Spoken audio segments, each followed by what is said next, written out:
Life after life.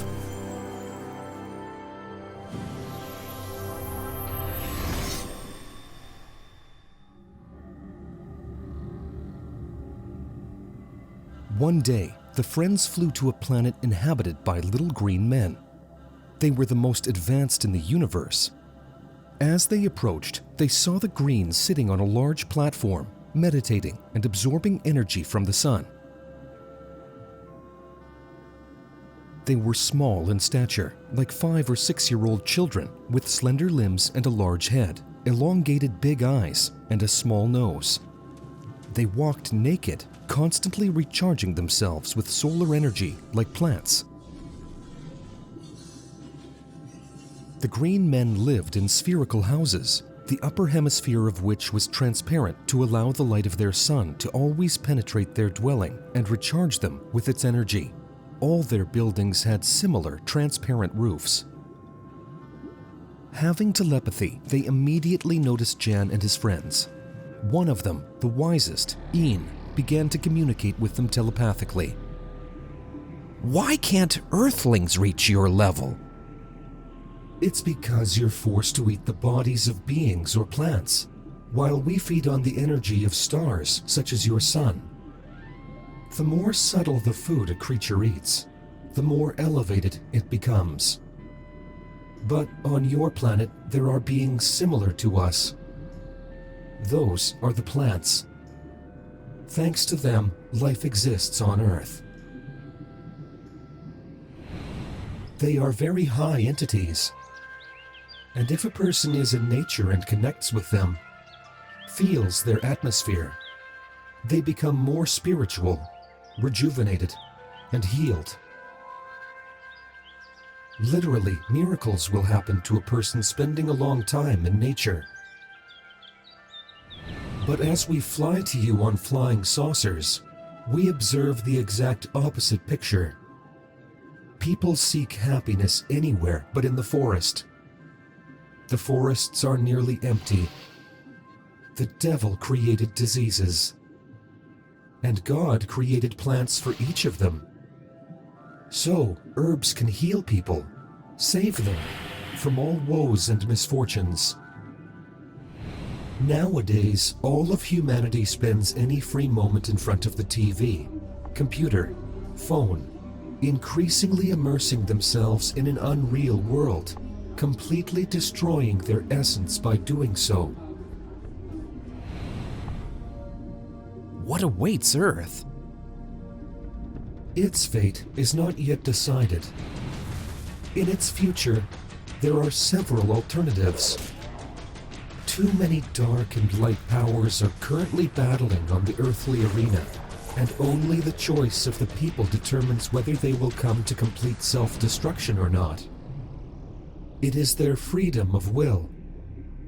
Even if no catastrophe occurs, people can perish from the overpopulation of the planet, leading to ecological disruptions, deforestation, and the destruction of nature. We reproduce intelligently here, deciding who, when, and how many can be born, determining the number of beings needed on the planet. People, however, don't think like this. They follow the pattern of like everyone else. Be like everyone else. That's their biggest misfortune.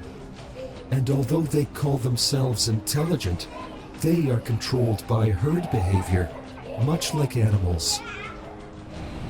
What else is needed for people to survive? It's also important to worship women, to learn from them. Mostly, all the troubles of Earth come from men. They instigate wars, revolutions, manifestations, terrorism, genocide. Among them, crime rates are 20 times higher, along with drug addiction and alcoholism. They are more prone to violence and selfishness.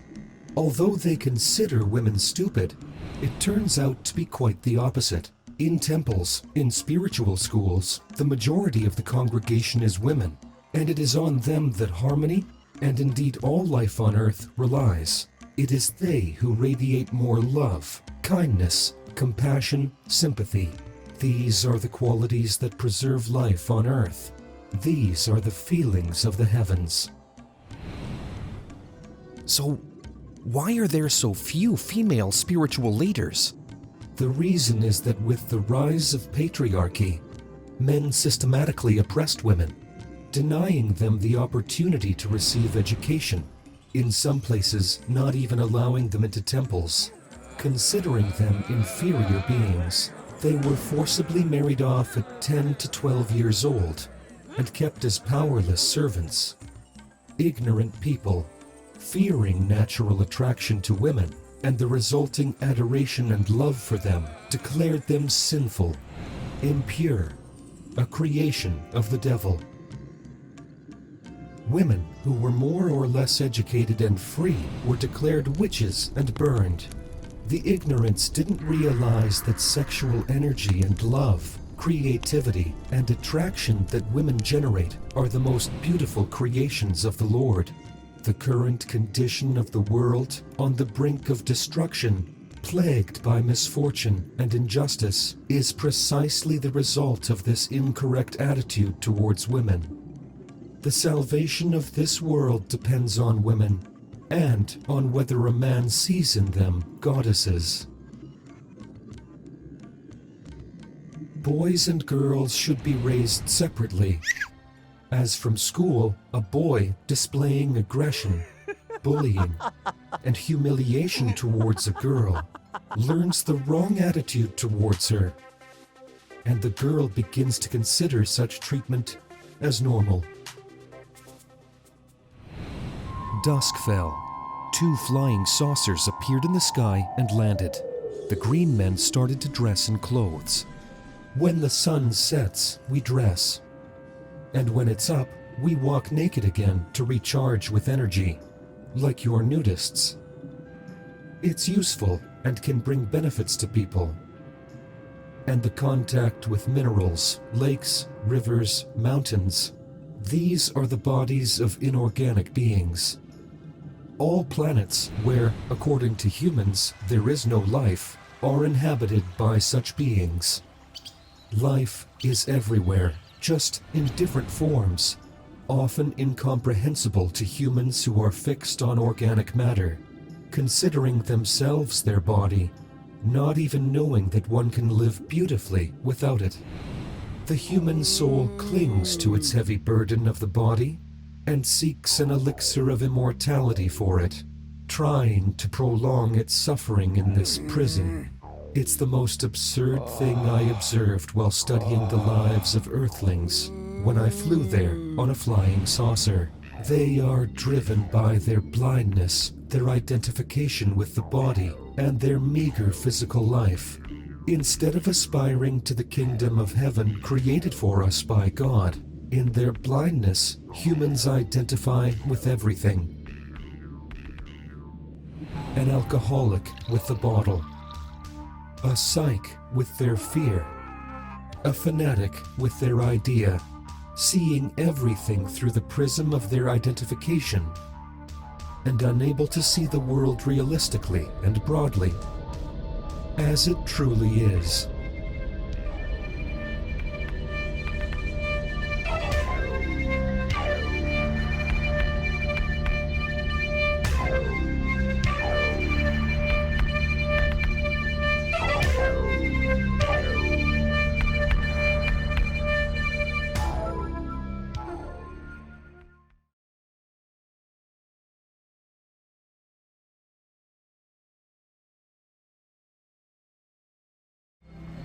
After the incident with her parents, Isabel came to Master's class. Here I compose music of transformation. It's a special magical music that can change people and the whole world. There's an ancient science called Orphism, which teaches how to embody your intention through art. Isabel was pulled by an unknown energy. She took a flute and joined in a harmonious symphony of sounds with the Master. What is this? Jan saw her thoughts and knew that she had remembered her past life. One must fight for self-realization, overcome all obstacles. The art of Orphism is about connecting oneself with God, the egregore, something higher. The cartoon is based on the book Life After Life. Read Life After Life on the website amazon1.org/books.